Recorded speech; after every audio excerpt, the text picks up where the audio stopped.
मेरे परम आदरणीय सभी को मेरा प्रणाम। मेरे परम आदरणीय मेरे गुरु डॉक्टर रमेश कुमार को मेरा प्रणाम। मैं पूजा में सेकंड ईयर की छात्रा। आज मेरा विषय है रामायण। सभी देख रहे होंगे, सभी जानते हैं रामायण के बारे में, लेकिन मैंने कुछ कुछ इनमें ज्यादा नहीं विशेषताएं लेकर आए। पहले मंगलाचरण करेंगे। श्री राम रामेति रमे रमे मनोरमे सहस्त्रनाम तत्तुल्यं श्री राम नाम वारणने। लोकाभिरामं रणरंगधीरं राजीव नेत्रं रघुवंशनाथं करुणाय रूपं करुणाकारं तं श्रीरामचंद्रं शरणं प्रपद्यते। श्रीरामचंद्रं शरणं प्रपद्यते। रामायण के 7 कांडों में सबसे पहला प्रथम अंक चित्र दर्शन, द्वितीय में पंचवटी प्रवेश है, तृतीय अंक में छाया अंक मिलता है, चतुर्थ अंक में कौशल्य जनक योग, पंचम अंक में कुमार विक्रम, छठे अंक में कुमार प्रत्यभिज्ञानम और सप्तम अंक में गर्भांक सम्मेलन। अब हम बात करेंगे रामायण की रचना।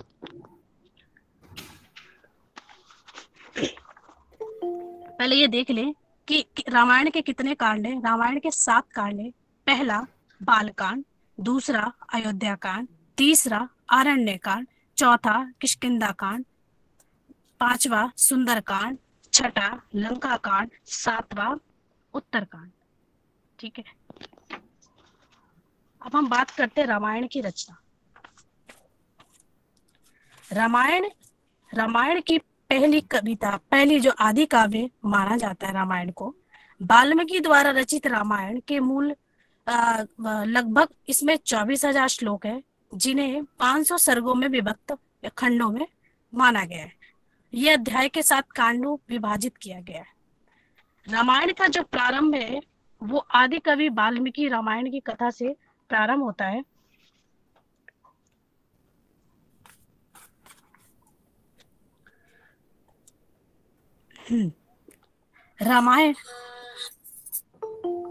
रामायण हिंदू रघुवंश के राम राजा की एक गाथा है। यह आदि कवि वाल्मीकि द्वारा लिखा गया एक संस्कृत का एक अनुभव महाकाव्य है। स्मृति अंग है ये। इसे आदि कवि तथा इनके रचयिता महर्षि वाल्मीकि को आदि काव्य भी कहा जाता है। रामायण के 6 अध्याय हैं जो 7 कांडों में माने जाते हैं। जैसे 24,000 इनके श्लोक हैं। महर्षि ऐसे कहे जाते हैं महर्षि आदि कवि वाल्मीकि के बारे में। रामायण में भगवान वाल्मीकि ने 24,000 श्लोकों में श्री राम उपाख्यान रामायण लिखी है, ऐसा वर्णन प्राप्त होता है। इसकी कहानी जो मान निषाद प्रतिष्ठा है, इसकी एक बार की कहानी है। ऐसे रामायण में प्राप्त होता है कि एक बार वाल्मीकि जी थे, वो तमसा नदी के तट पे स्नान के लिए जा रहे थे।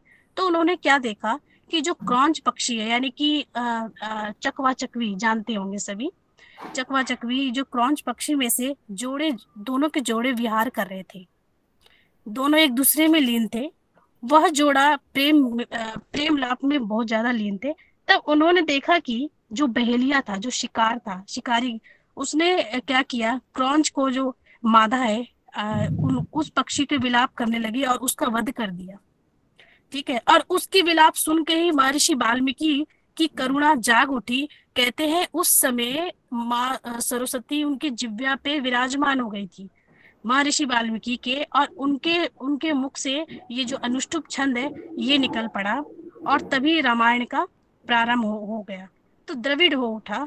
और इसी तरह करुणा विलाप देख करके महर्षि वाल्मीकि के करुणा जाग उठी, और उन्होंने उनके मुख से श्लोक ये स्फुटित निकला, मां निषाद प्रतिष्ठाम त्वं गम शाश्वती समा यत् कौंच मिथुनादेकम वहदि काम मोहितम। कहते हैं कि हे दुख, तुमने प्रेम में मग्न कौन पक्षी को मारा है। जा, तुझे कभी भी प्रतिष्ठा की प्राप्ति नहीं होगी और तुझे भी वियोग सहना पड़ेगा। ये चीज वाल्मीकि जी कहते हैं, झेलना पड़ेगा, तुझे भी बाद में झेलना पड़ेगा।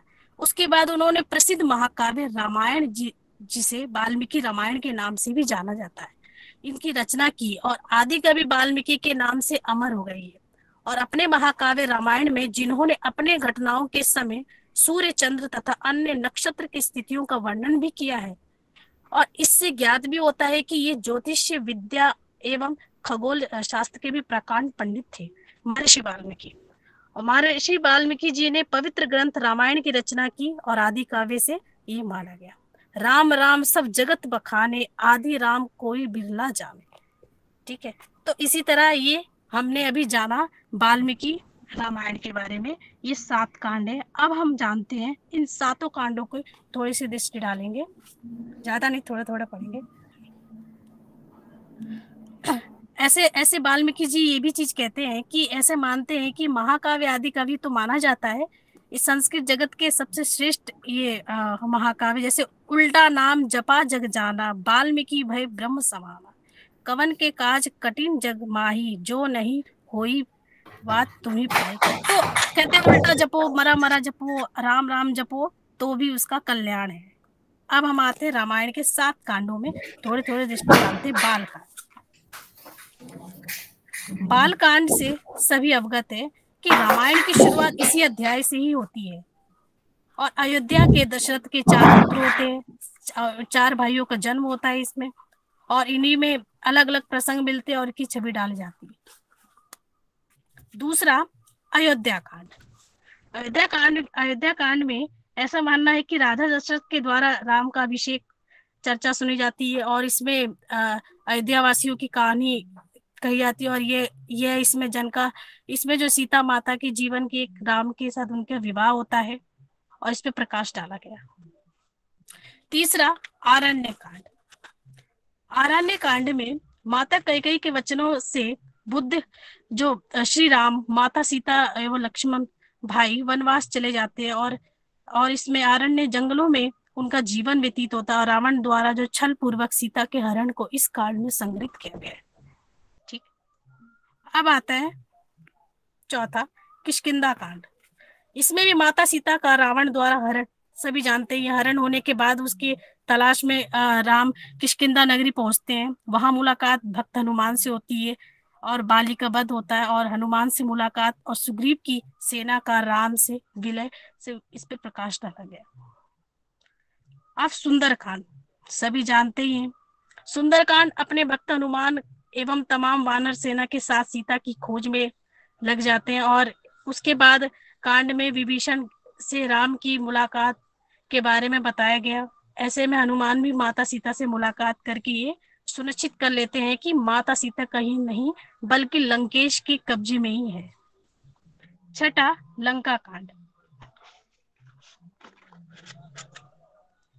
एक चौपाई आती है सुंदरकांड में, जामंत के वचन सुहाए, सुनी हनुमत हृदय अति भाए, तब लगी मही परिखेऊ, तुम भई सखी दुख कंद मूल फल खाई। लंका कांड, छठा आता लंका कांड। लंका कांड में भी रामायण का शायद सबसे सुखद अध्याय है, जिसमें प्रभु राम की अपनी सीता से मिलन होता है और यहाँ पे समस्त असुरों पर रावण का वध कर सीता को रावण के कैद में छुड़ाया जाता है। सेना खुशी खुशी अयोध्या लौटते हैं और अयोध्या वासी राम के स्वागत करने हेतु अपने घर के दीप जलाकर दीपावली की शुरुआत करते हैं, सभी जानते हैं। अब उत्तरकांड। उत्तरकांड में सबसे अंतिम कांड है ये। इसमें क्या होता है, राम की जो ताजपोशी, जो राम राज्य की स्थापना, लव एवं कुश की जन्म होता है, सीता की अग्नि परीक्षा होती है, माता सीता का जमीन से समा जाना, राम की जल समाधि को अंकित करना, यह अध्याय रामायण का अंत होता है। यही सबसे अंतिम है। ठीक है, अभी हमने 7 कांडों के बारे में जान गए। अब ये प्रश्न आता है, किसने लिखी रामायण? रामायण की जो शुरुआत उसने किसने प्रारंभ की?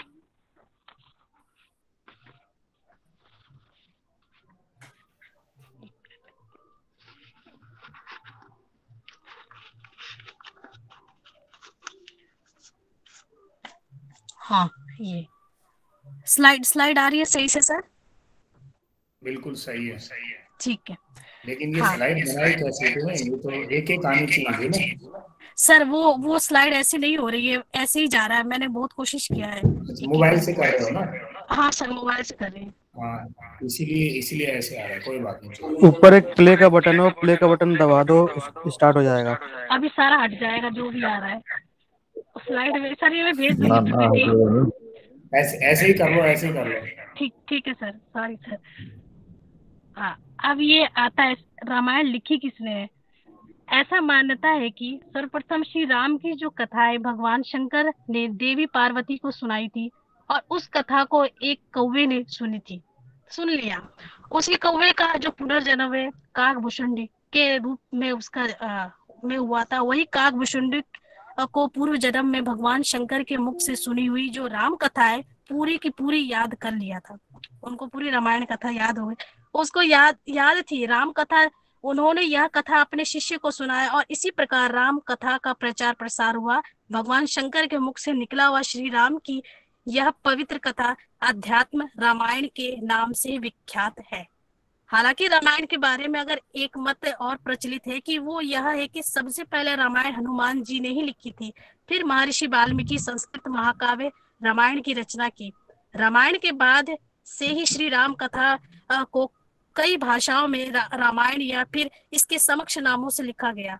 और यह राम कथा वाल्मीकि की रामायण या फिर इसके समक्ष नामों में लिखा गया, और हनुमान जी एक शिला पर लिखा गया, ऐसा मान्यता प्राप्त होती है। अच्छा, पूर्णतः नहीं कह सकते कि रामायण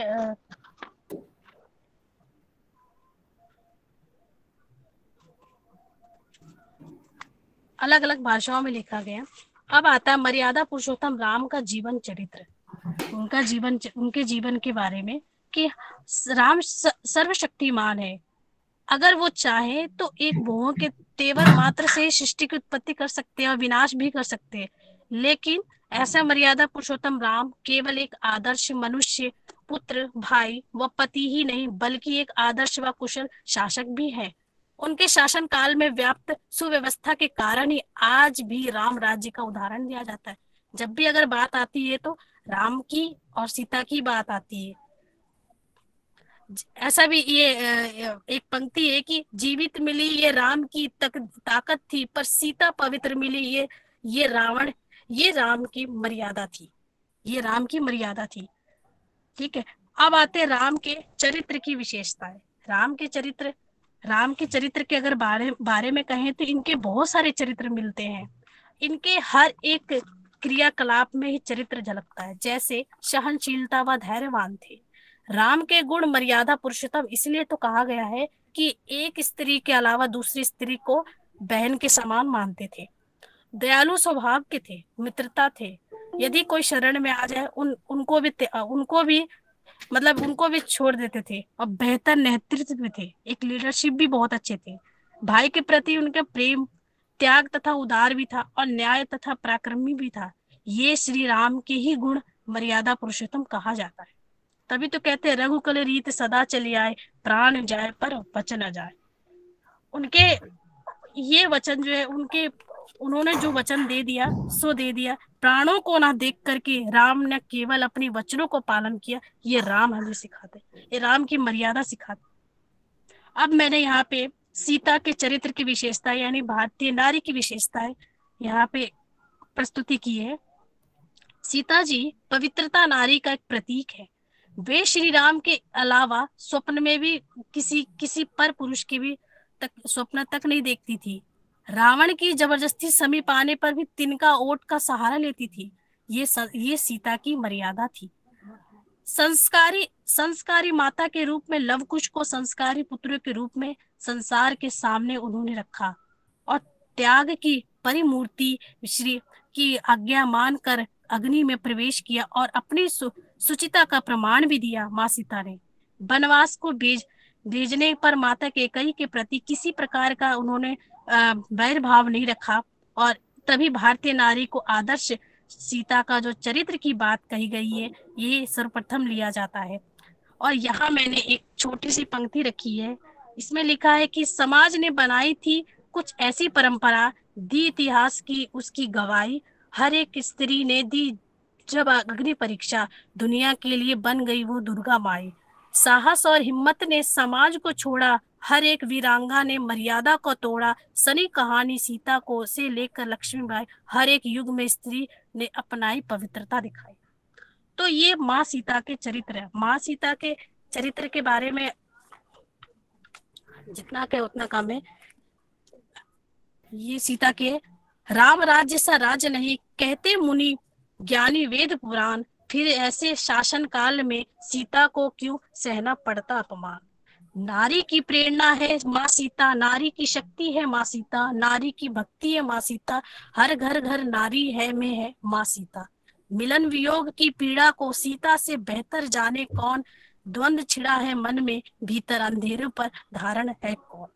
हे विदेही, कोई तुमसी नारी न बन पाएगी, कौन छोड़े महल स्वामी संग बन जाएगी। पवित्र थी फिर भी तुमने दी अग्नि परीक्षा, कहो तो कौन यू तुमसे प्रीत निभाएगी। ये है। अब आता है रामायण से, राम के चरित्र से हमारे जीवन में क्यों उपयोगी है। राम कथा सबने सुनी होगी। राम कथा में अनेक प्रसंग मिलते हैं और सभी सीखने वाले हैं।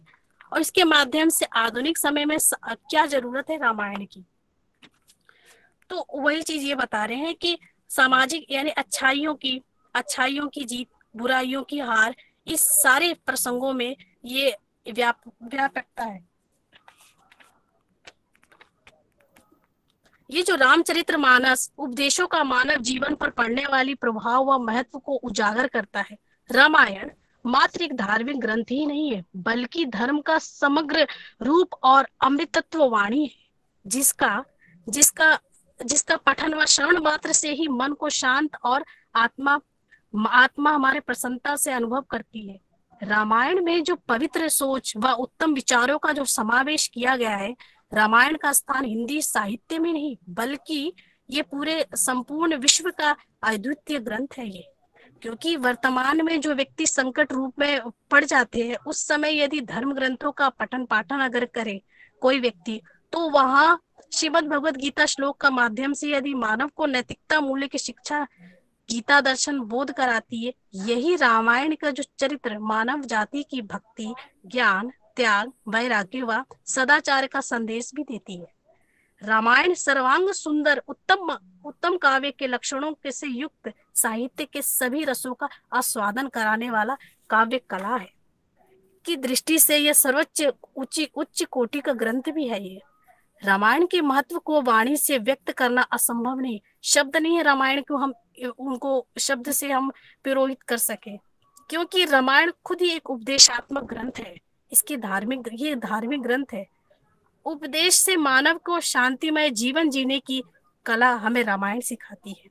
रामायण न केवल काव्य महाकाव्य नहीं है, ये नहीं कह सकते वीर काव्य महाकाव्य, ठीक है, लेकिन बल्कि जीवन के जो प्रत्येक पहलू है, प्रत्येक चरण है, उन पे संबंधित है। मानव जीवन में रामायण जैसे पथ दर्शक का अत्यधिक महत्व है। एक आदर्श अगर पुत्र बनता है तो वो राम के चरित्र से ही बनता है। एक आदर्श अगर शांति पूर्वक कैसे स्थापित की, ये राम के चरित्रों से हम सीखने को मिलता है। शिलाचारी मानवता कैसे मानव जाति के हम जीवन जीने की जो कला है, वो राम के चरित्रों से ही हमें प्राप्त होती है। और ये आर्यों का ही आचार प्रचार व धर्मशास्त्र भी ग्रंथ ही नहीं है, अपितु जीवन के बहुत कुछ मूल्यांकन संस्कृति को सिखाने वाला ही है। तो हमने जाना राम के चरित्र का जीवन। अब हमें रामायण से क्या शिक्षा मिलती है? तो रामायण से हमें ये शिक्षा मिलती है कि कली काल में राम का नाम ही तारणहार है। कहते कलयुग केवल नाम आधारा, जपत निरंतर सुमिरई उतरई पारा। कलयुग में केवल राम, तो कहते नाम भी लो तब भी पार पड़ जाओगे। त्याग की भावना सिखाती है, बुराई से डरो और उच्च नीच की भावना से डरो, कुसंगति से बचो, भक्ति में ही शक्ति है, बदले की भावना ना रखो, वचन का पालन करो। और हर पात्र से मिलती है शिक्षा, रामायण के हर पात्रों से शिक्षा मिलती है।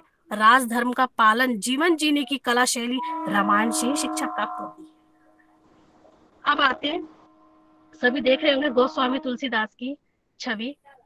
इन्होंने किसी व्यक्ति ने एक प्रश्न किया बाबा से कि गोस्वामी तुलसीदास से कि क्या कभी कभी मेरा भक्ति में मन नहीं लगता, तो हम क्या करें। ये प्रश्न केवल गोस्वामी तुलसीदास जो व्यक्ति ने पूछा उनके लिए नहीं, ये हमारे समाज कल्याण के लिए प्रश्न पूछा है कि यदि किसी व्यक्ति का मन ना लगे भक्ति में तो क्या किया जाए।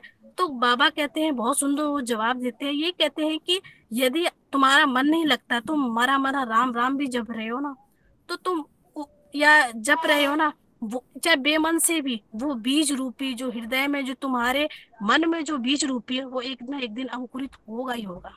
कहते तुलसी मेरे राम को रीज भजो या खीर, भौम पड़ा जा मैं सभी उल्टा सीधा बीज। अगर हम खेती करते हैं, खेती किया होगा किसी ने, बीज हम रोपते हैं चाहे उल्टा या चाहे सीधा, लेकिन वो अंकुरित हो करके एक ना एक दिन वो वृक्ष फलित दे ही देती है। तो इसी तरह हमारी भक्ति है, चाहे मरा जपो, चाहे राम जपो, चाहे जैसे जपो, लेकिन वो एक ना एक दिन वो बीज रूप में अंकुरित हो ही जाएगी। गोस्वामी तुलसीदास के दोहे मैंने कुछ 2-3 प्रस्तुत किए। तुलसी तुलसी ममता राम सो समता सब संसार, राग न द्वेष सुख दास भय भव पार। अब यहाँ पे श्री राम जी के एक बहुत सुंदर सूक्ति है। विप्र प्रसादत धरणी धरो हम, विप्र प्रसादत कमला विरोहम, विप्र प्रसादत अजीत अजितो हम, विप्र प्रसादम मम राम नामम। ये कहते हैं ब्राह्मणों के आशीर्वाद से तो मैंने सब कुछ धरती को धारण कर रखा है। वो ब्राह्मण को श्रेष्ठ मानते, इन्हीं के आशीर्वाद से तो नारायण होकर मैंने लक्ष्मी को वरदान में प्राप्त किया है, और इन्हीं के आशीर्वाद से मैं हर युद्ध में जीता हूँ। इसीलिए ब्राह्मणों के आशीर्वाद से मेरा नाम भी तो राम अमर है। लास्ट फिर यही बोलते हैं कि आदौ राम तपोवनादि गमनम हत्वा मृगाम कंचनम, विदेही हरणम जटायु वरणम, सुग्रीम समभाषणम, निग्रहम समुद्र तरणम, लंकापुरी दहने, पश्चात रावण कुंभकर्णम हरणम, एते ही रामायण। इति एक श्लोक की रामायण संपूर्ण। अब निष्कर्ष है कि रामायण हमें तो बहुत कुछ सिखाती है, महाभारत हमें रहना और राम के चरित्र से बहुत कुछ सीखने को प्राप्त मिलता है। पर नारी को बहन समझना, ये राम के ही गुण पाए जा सकते। जननी समझ जाना ही, पर नारी तिन्ही के मन सुभो सदन तुम्हारे। धन्यवाद आप सभी ने मेरा धैर्य पूर्वक, अब मैं अपनी वाणी को विराम देती हूँ। नमस्कार। बहुत बढ़िया, बहुत अच्छा आपने प्रेजेंट किया, काफी विस्तृत बनाया और काफी विस्तृत जानकारी दी। नेक्स्ट प्रेजेंटर कौन है? मैं सत्येंद्र। शुरू कीजिए सर। Okay sir.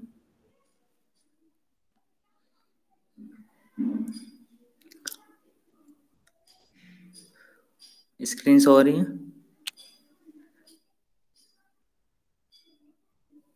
हाँ हो रही है। हाँ हो रही है।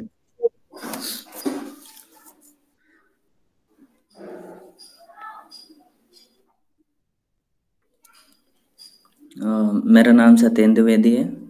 मैं सेकेंड ईयर का छात्र हूँ। जो मेरा विषय है त्यौहार। आज के इस व्याख्यान में मैं अभी सभी मित्रगण एवं सहपाठियों एवं हमारे मार्गदर्शक डॉक्टर रमेश कुमार का हार्दिक अभिनंदन एवं स्वागत करता हूँ। जो मुझे त्यौहार मिला है, मैंने पूरी कोशिश करी है इसके बारे में सही से लिखने की, क्योंकि ज़्यादा कंटेंट मिल नहीं पाया, तो मैंने पूरी कोशिश करी है जो जो मिला है उसको लिखने का। तो हम एक बार ये समझेंगे कि त्यौहार क्या होते हैं।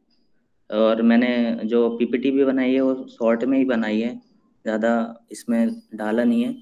मैं खुद पढ़ के बताऊंगा कि मैंने क्या क्या लिखा है इसके बारे में। त्यौहार एक ऐसा आयोजन है जो आमतौर पर एक समुदाय द्वारा मनाया जाता है। उस समुदाय और उसके धर्म या संस्कृति के कुछ विशिष्ट पहलुओं पर केंद्रित होता है। इसे अक्सर स्थानीय या राष्ट्रीय अवकाश, मेला या ईद के रूप में चिन्हित किया गया है। अब हम चालू करते हैं। जो हमारा पहली हेडिंग सर ने बोली थी कि त्यौहार का शाब्दिक अर्थ क्या है, तो ज़्यादा तो नहीं मिला, पर इसका ओरिजिन मतलब कैसे हुआ वो चीज़ मैं बता रहा हूँ। शब्द त्यौहार मूल रूप से 14वीं शताब्दी के उत्तरार्ध में एक विशेषण के रूप में प्रयोग किया गया, जो लैटिन से पुरानी फ्रांसीसी के माध्यम से निकला। मध्य अंग्रेजी एक त्योहार दाई ईद का था, धार्मिक छुट्टी थी। त्योहार का पहले संज्ञा के रूप में 1859 में दर्ज किया गया। फिर यही 1200 में प्रयोग में आया और फिर 1300 ईस्वी में इसका प्रयोग किया गया। शब्द दावत का प्रयोग आम धर्मनिरपेक्ष भाषा में किसी भी बड़े के पर्याय के रूप में किया गया। जब किसी त्योहार के अर्थ के रूप में प्रयोग किया जाता है तो अक्सर फिल्म या कला या उत्सव के बजाय एक धार्मिक त्योहार को संदर्भित किया जाता है। फिलीपींस और कई अन्य पूर्व स्पेनिश शब्द पर एक सांप्रदायिक धार्मिक पर्व बताने के लिए, सम्मानित करने के लिए प्रयोग किया जाता था। और आगे गाला शब्द अरबी शब्द खिला से आया जिसका अर्थ होता है सम्मान का लापता। गाला शब्द शुरू में उत्सव पोशाक का वर्णन करने के लिए इस्तेमाल किया गया, लेकिन 18वीं शताब्दी में शुरू होने वाले त्योहारों का पर्याय बन गया। अब इसकी जो सेकंड हेडिंग है, त्योहारों की पृष्ठभूमि या शुरुआत, इसके बारे में थोड़ा हम जानेंगे। वर्ष में 6 ऋतुएं होती हैं: शीत, बसंत, हेमंत, ग्रीष्म, वर्षा और शिशिर।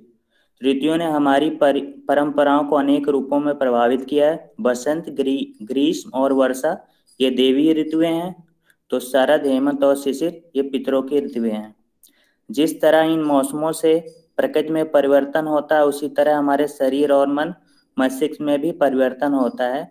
जिस तरह प्रकृति के तत्व जैसे वृक्ष, पहाड़, पशु, पक्षी आदि सभी उस दौरान प्रकृति के नियमों का पालन करते हुए उससे होने वाली हानि से बचने का प्रयास करते हैं, उसी तरह मानव को भी ऐसा करने की ऋषियों ने सलाह दी। उसी दौरान ऋषियों ने ऐसे त्योहार और नियम बनाए जिनका की पालन करने से व्यक्ति सुखमय जीवन व्यतीत कर सके।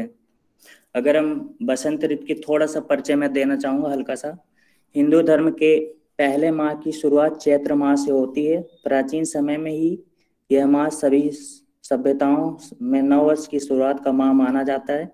चैत्र और वैशाख में बसंत ऋतु अपनी शोभा का परिचय देता है। इस ऋतु में जैसे होली, धुलेंडी, बसंत पंचमी, नवरात्रि, रामनवमी, नव संवत्सर, हनुमान जयंती और गुरु पूर्णिमा जैसे उत्सव होते हैं।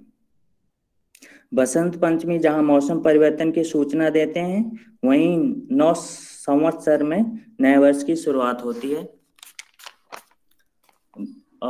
दूसरा जो है ग्रीष्म ऋतु है। ज्येष्ठ और आषाढ़ ग्रीष्म ऋतु के मास है। इसमें सूर्य उत्तरायण की ओर बढ़ता है। ग्रीष्म ऋतु प्राणी मात्र के लिए कष्टकारी है, पर तब के लिए सुख सुविधा को प्राप्त नहीं किया जा सकता है।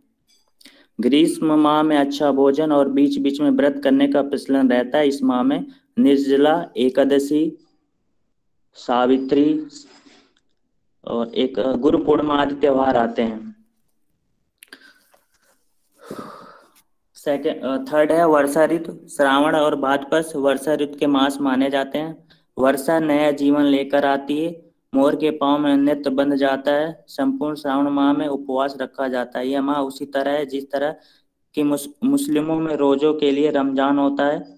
इस ऋतु के तीज, रक्षाबंधन और कृष्ण जन्माष्टमी सबसे बड़े त्योहार हैं। चौथा है शरद ऋतु। अश्विनी और कार्तिक के मास शरद ऋतु के मास हैं। शरद ऋतु प्रभाव की दृष्टि से बसंत ऋतु का ही दूसरा रूप है। वातावरण में स्वच्छता का प्रसार दिखाई पड़ता है। इस ऋतु में के त्योहार हैं श्राद्ध पक्ष, नवरात्रि, दशहरा, करवा चौथ आदि। और अगला है हेमंत ऋतु। प्राचीन काल से ही शरद पूर्णिमा को बेहद महत्वपूर्ण माना जाता है। शरद पूर्णिमा से हेमंत ऋतु की शुरुआत होती है। शीत ऋतु 2 भागों में विभक्त होता है। हल्के गुलाबी जाड़े को हेमंत ऋतु का नाम दिया गया और तीव्र तथा तीखे जाड़े को शिशिर का नाम दिया गया। यह ऋतु हिंदू माह के मार्गशीर्ष और पौष माह के बीच रहती है। इस ऋतु के शरीर प्राय स्वस्थ रहता है, पाचन शक्ति बढ़ती। कार्तिक मास में करवा चौथ, धनतेरस, दीपावली, गोवर्धन पूजा, भाई दूज आदि त्योहार पड़ते हैं।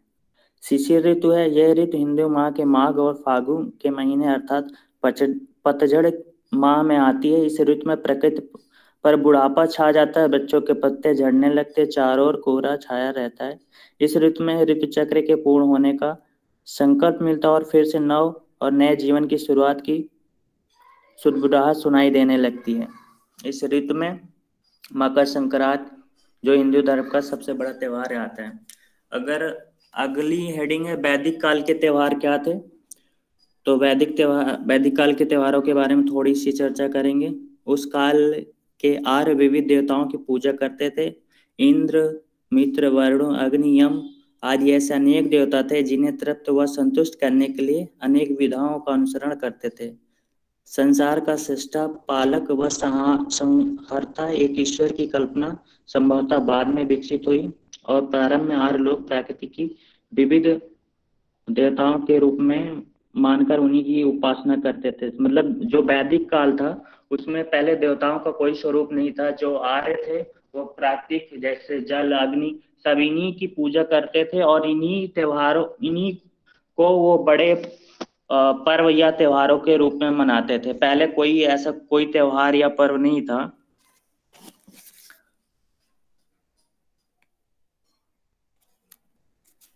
और अगला हम मध्यकाल की बात करें, मध्यकाल के त्योहार। तो मध्यकाल में हमारे देश में जैसा कि मुगलों का शासन हुआ, उन्होंने हमारी सभ्यता को भंग करा। जो हमारे धार्मिक अनुष्ठान जो भी थे उन्हें खत्म करा। उन्होंने अपनी संस्कृति को अपनी संस्कृति यहाँ पे थोपी और हमारी जो जितनी संस्कृति और सभ्यता थी उसका नाश करा। पर उन्होंने कुछ अलग अपने जैसे ये जो भी प्रकृति की पूजा और ये दिवाली, हिंदू जो भी त्योहार होते थे वो होते थे, पर जैसा कहते हैं ना, जैसा राजा होता है वैसी प्रजा होती है।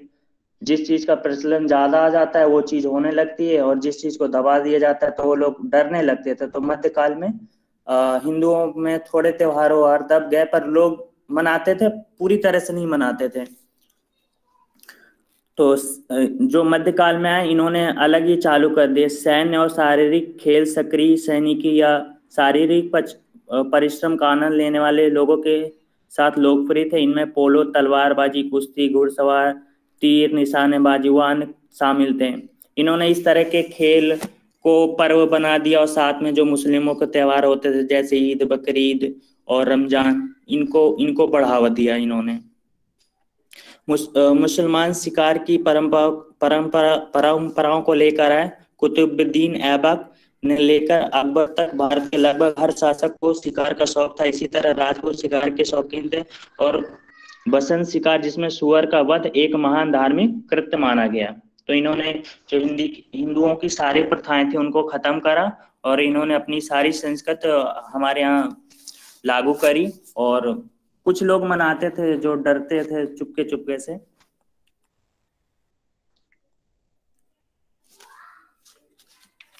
अगर हम अगली जो बात करेंगे आधुनिक काल के त्योहार, इसको मैं थोड़ा सा डिटेल में बताऊंगा।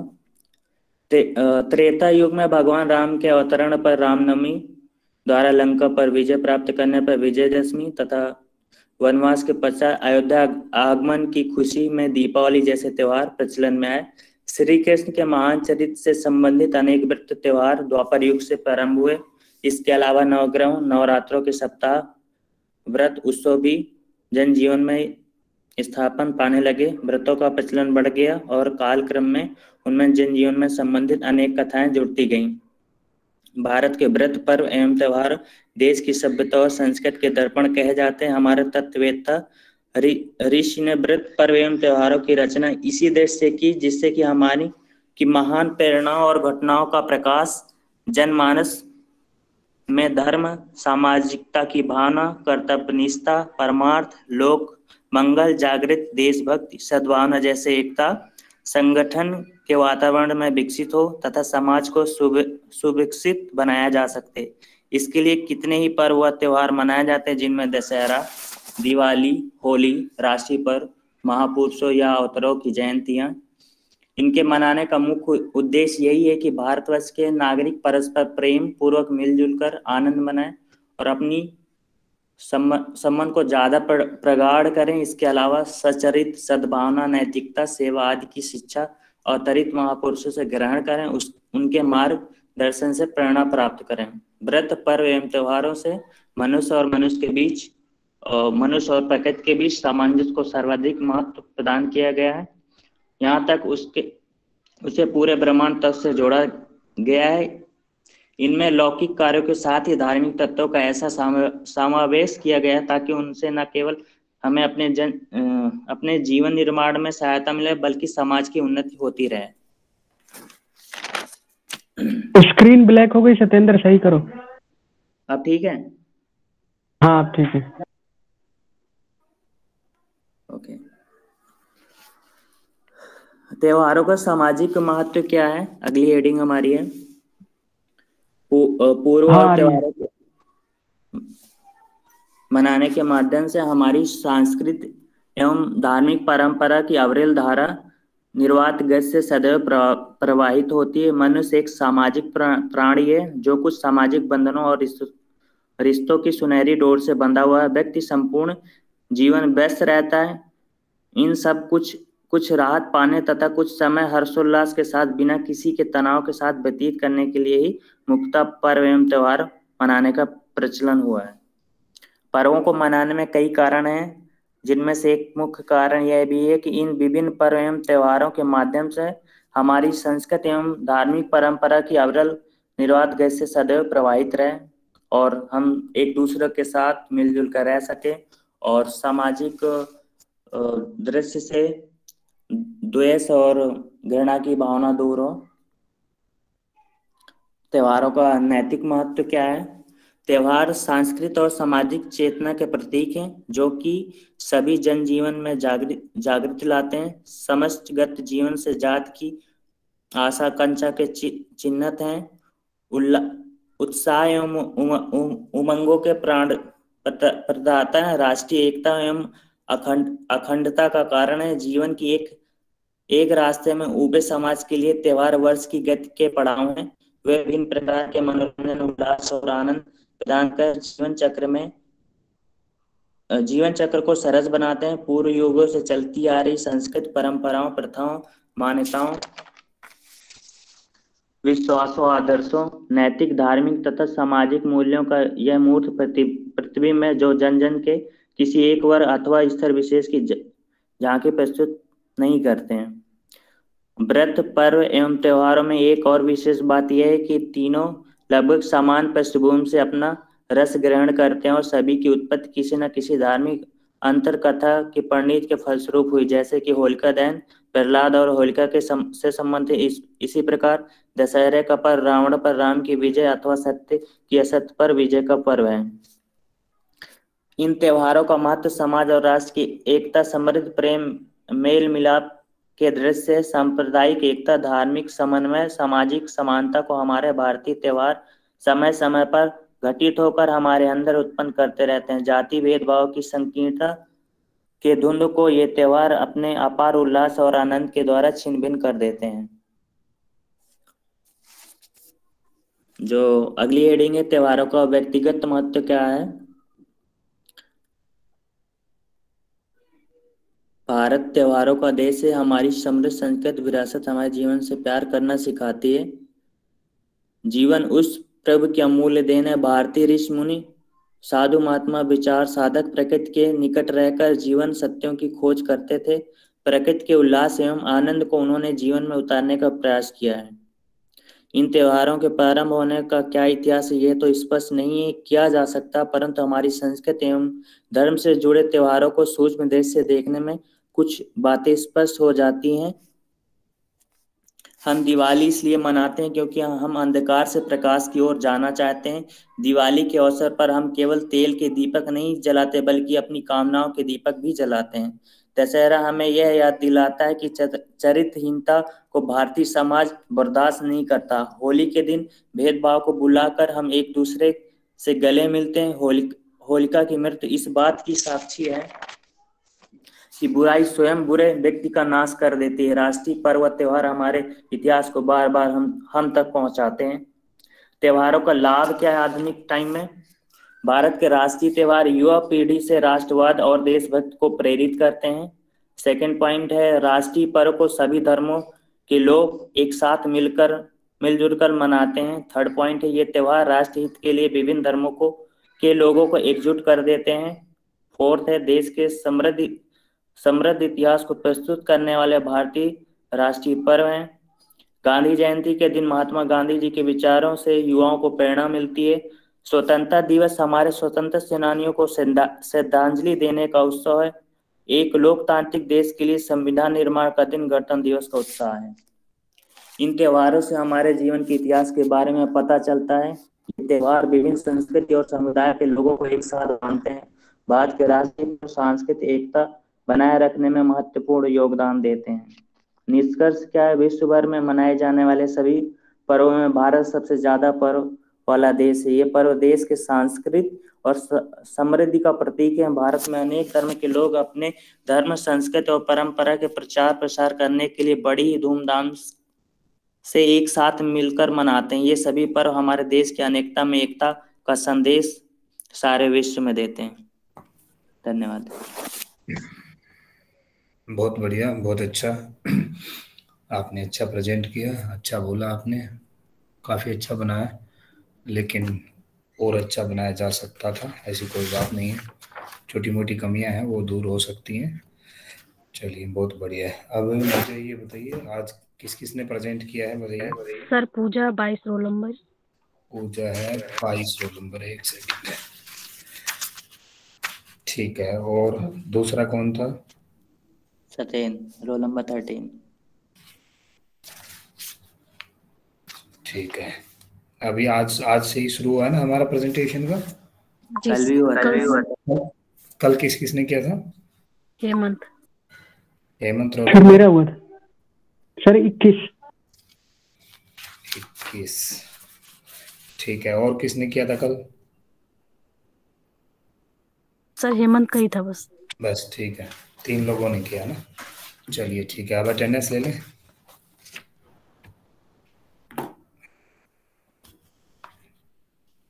चलिए, roll number 1 2। Sir recording of कर लीजिए। ओके।